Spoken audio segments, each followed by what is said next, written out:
Rossiya prezidentining xalqaro tashkilotlar bilan aloqalari bo'yicha maxsus vakili Boris Titovning so'zlariga ko'ra, 2026-yilda Rossiyaga kamida 40 ming hindistonlik migrant ishchi kelishi mumkin.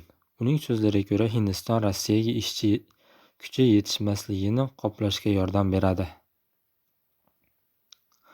Markaziy Osiyo mamlakatlaridan kelgan migrantlarga qaraganda ko'proq muammolar paydo bo'lishi mumkinligi ta'kidlanmoqda.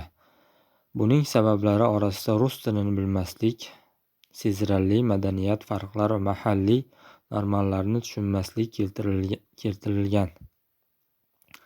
Rossiya Fanlar akademiyasi Federal tadqiqot markazi Sotsiologiya instituti millatlararo munosabatlarni o'rganish markazi direktori Vladimir Mukemelning ta'kidlashicha, ko'pincha Rossiyaga oilalari bilan kelib yashaydigan Markaziy Osiyo mamlakatlaridan kelgan migrantlardan farqli o'laroq Hindistondan deyarli faqat erkaklar keladi. Uning ta'kidlashicha, bunday nomutanosiblik juda salbiy oqibatlarga olib kelishi mumkin. Mutaxassis shuningdek, migratsiya bo'yicha qarorlar qabul qilishda ijtimoiy va iqtisodiy omillar ko'pincha e'tiborga olinmasligini ta'kidlaydi.